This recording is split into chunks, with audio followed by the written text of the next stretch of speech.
Well, first of all, this is a great, fun movie. Really enjoyed it. Good.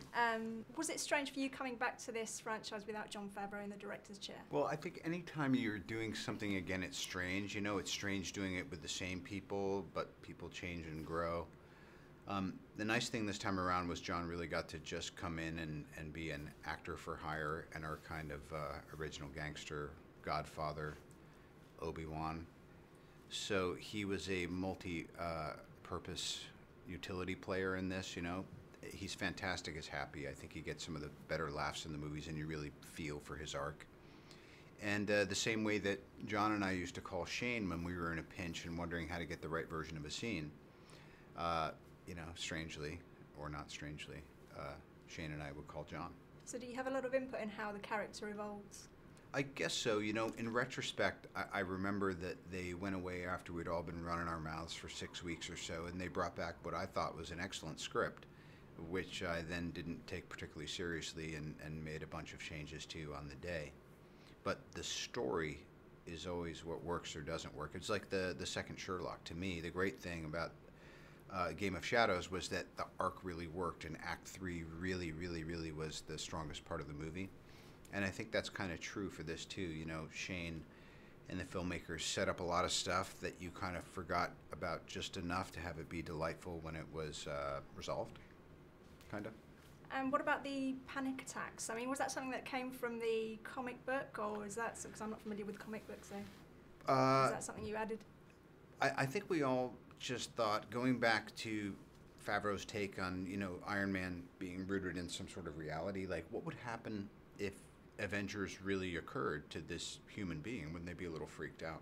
And then it wound up being a theme that went through the movie that was very delicate. It was kind of like that and the arc of our bad guy were the two real delicate things that we had to be careful about. So Ben Kingsley was really eloquent yesterday, speaking about how the Iron Man suit was almost like a metaphor for the fact that we have these psychological defense mechanisms. I like that. What about that? No, that didn't play into your thinking at all? You know what? We talked about it a heck of a lot, and then I think sometimes, and I think Sir Ben is a great testament to this, you kind of know what you're talking about on a bunch of different levels, and then you let it all go and you just perform, you know.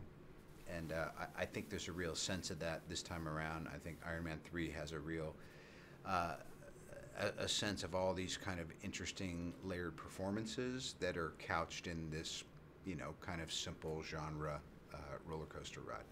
And how's your ankle? I should ask about that, because I heard you injured that while filming.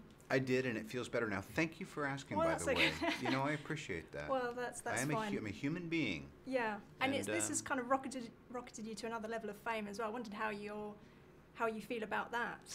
I think for the most part, I really enjoy it, and for the most part, everyone that I talk to is really cool and nice and not subversive or trying to do something kind of crappy.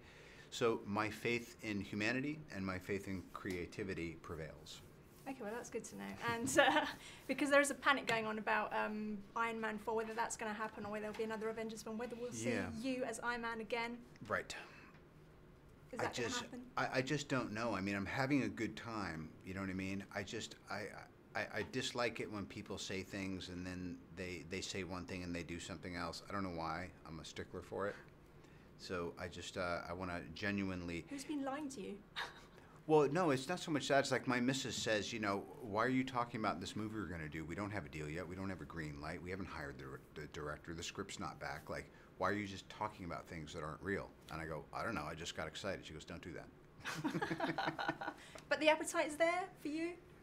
You know, today I would say I'd be happy to continue, and I'd be kind of a little nervous and a little depressed, but I would capitalize on not doing it too. You know,